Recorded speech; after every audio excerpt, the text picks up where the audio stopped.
Hi everyone, this is Marty with Pezzadoodle Designs, and I am here with a video today that is sponsored by favecrafts.com, and they are a great place to visit for free tutorials and tips and videos just like this one.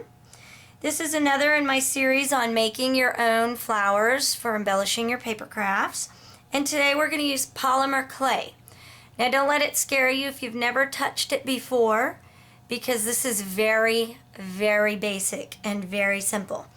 Now I use Pardo by Viva Decor. Comes in these little balls. I know that's kind of strange, but it is much easier to work with. This way you don't need a pasta machine or superhuman strength to make it pliable. All you need is the warmth of your hand, and it softens right up because it's based with beeswax. Whoops. And the other thing I have are some silicone molds. These are just a rubbery mold. They're pre-made. This one is a larger one. It's got quite a few different flowers in it. And you can see I've put some in already. And all you do is just take your clay after you've softened it up, and you want to smush it in to your mold. And you want to make sure that you are filling all of the cavities, but you also do not want to go over the edge. So like this one's a little too full, so I'm just going to scrape a small bit off with my finger, smash it back in there, because I don't want an edge when I pop it out. So I want it nice and flat and smooth with the surface so you can see all the edges of the scallop design. Same with these. You can see that my clay is almost even slightly below the surface, but you just want to make sure that you don't have clay hanging over the edge. If you do, just kind of smush it in towards the middle. Now the great thing about these, the reason I use these, is that they pop out so easy you just won't even believe it. And this style of embellishment is so popular right now.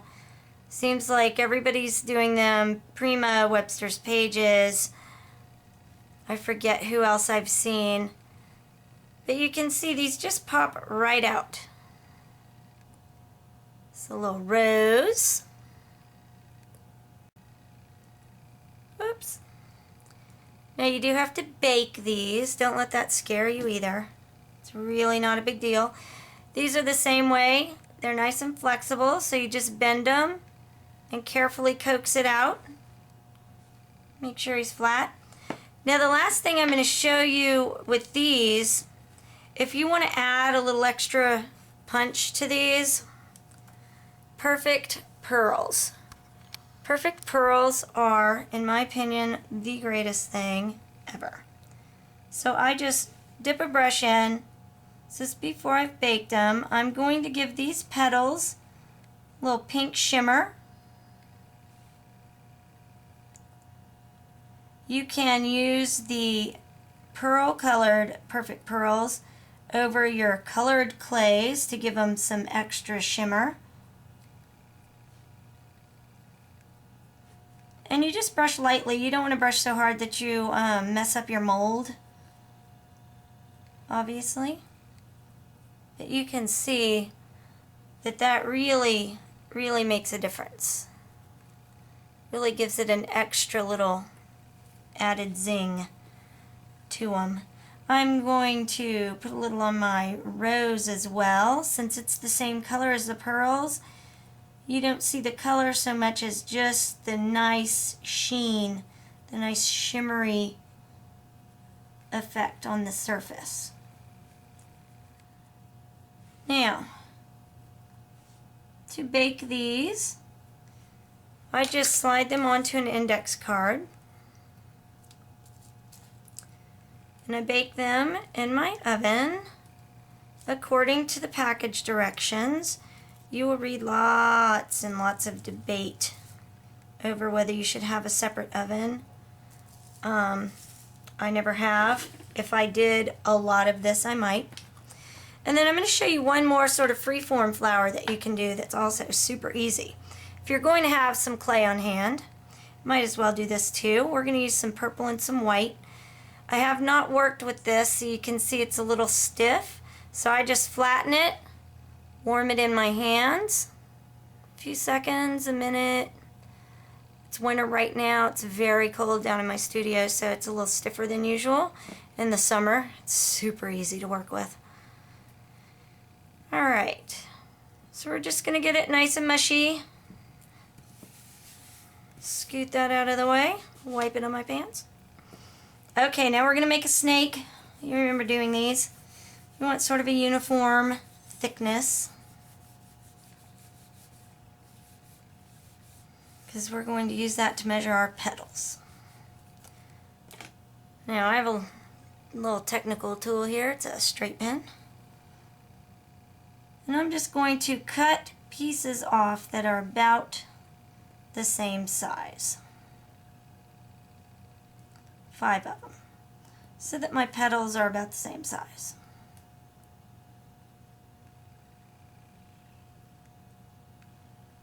I'm not going to use that end piece because the ends tend to be a little tapered.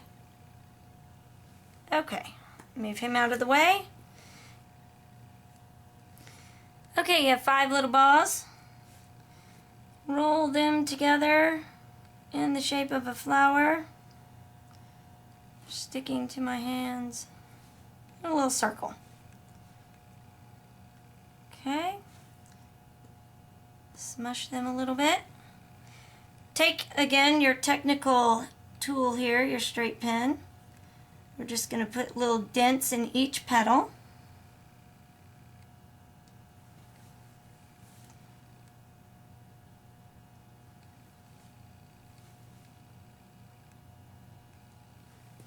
Now I'm going to take a bit of white. You could use yellow, brown. Make another little ball. Stick it right there in the center. He's a little big, so I'm going to make him a bit smaller. Roll him into a little white ball. Kind of flatten him down there. If you want, you can add texture with your pen. You can put dots all over. I'm going to put 3 little dots as my accent. And cute little flower. Bake him in the oven along with everyone else we've made. Coax him off of there. And you can make several of these up in all different colors. As you can see, it's very quick and easy.